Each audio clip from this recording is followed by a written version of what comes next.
আসসালামু আলাইকুম সবাইকে শুভেচ্ছা জানিয়ে শুরু করছি আজকের বিশেষ সংবাদ। প্রিয় দর্শক, মধ্যপ্রাচ্য থেকে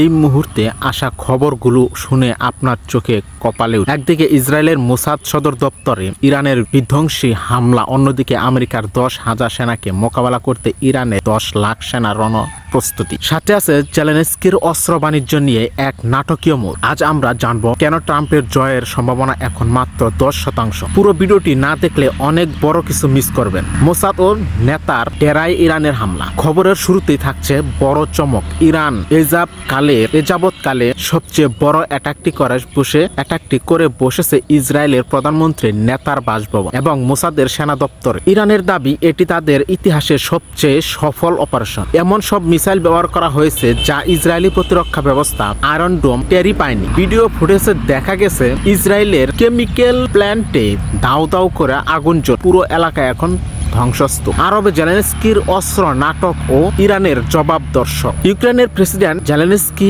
সম্প্রতি আরবে এসেছিলেন তার ড্রোন প্রতিরোধ প্রযুক্তি বিক্রি করতে। সৌদি আরবের সাথে বড় অঙ্কের চুক্তিও হয়েছিল। এমনকি আরব আমিরাতে ইউক্রেনীয় ড্রোন বিশেষজ্ঞরা এটি ক্যাম্পও তৈরি করেছিলেন ইরানের শাহে ড্রোন ঠেকা। কিন্তু ইরান বসে থাকেনি। ইরান তার সস্তা কিন্তু কার্যকরী ড্রোন দিয়ে সরাসরি সেই ক্যাম্পে আঘাত হেনে। ফলাফল 21 জন ইউক্রেনীয় বিশেষজ্ঞ নিমিষেই শেষ এবং তাদের সব অস্ত্র স্টোরেজ এখন ছাই। জেলেনস্কি এখন মাথায় হাত দিয়ে বসে আছে, কারণ তিনি বুঝে গেছেন এটি রাশিয়া নয়, এটি খামেনির ইরান। সৌদি আরবের নীরবতা ও এরদোয়ানের সতর্কতা আমেরিকা আরব রাষ্ট্রগুলোকে ইরানের বিরুদ্ধে যুদ্ধে নামতে আপ্রাণ চেষ্টা করছে। কিন্তু তুরস্কের president Recep Tayyip Erdogan Saudi আরবকে কড়া হুঁশিয়ারি দিয়েছেন। তিনি বলেছেন, যদি মুসলমানদের বিরুদ্ধে এই যুদ্ধে নামো তবে নিজেদের দেশে রাজত্ব টিকিয়ে রাখা কঠিন হবে।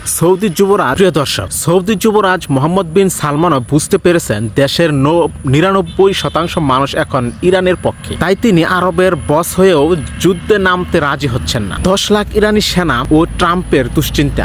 সবচেয়ে ভয়ঙ্কর খবর হলো আমেরিকা ইরানের খারক আয়ারল্যান্ড দখলের জন্য 10,000 স্পেশাল কমান্ডো পাঠানোর পরিকল্পনা করছে। কিন্তু ইরান তাদের 40 বছরের জমানো শক্তি 10 লাখ সেনাকে মাঠে নামিয়ে দিয়েছে। ইরানি জেনারেলরা আমেরিকাকে সাফ জানিয়ে দিয়েছেন, তোমরা আসবে তোমাদের ইচ্ছায়, কিন্তু ফিরবে আমাদের ইচ্ছায়। সামরিক বিশ্লেষকদের মতে এই যুদ্ধে আমেরিকার জয়ের সম্ভাবনা এখন মাত্র 10% আর হারার সম্ভাবনা 90%। ক্ষয়ক্ষতির ভয়াবহ খতিয়ান আরব দেশগুলোতে মার্কিন ঘাঁটিগুলোতে হামলার কারণে আর্থিক ক্ষয়ক্ষতির পরিমাণ শুনলে আপনি চমকে যাবেন। কেবল তেল ও গ্যাস স্টেকের এই সেক্টরেই ক্ষতি হয়েছে $31 বিলিয়ন বেশি। এছাড়া বিভিন্ন স্ট্রাকচারাল ক্ষতি প্রায় $40 বিলিয়ন। আমেরিকার ইতিহাসের অন্যতম দামি যুদ্ধবিমানও ধ্বংস করেছে ইরান। এক কথায় পুরো মধ্যপ্রাচ্য এখন এক আগ্নেয়গিরির ওপর দাঁড়িয়ে আছে।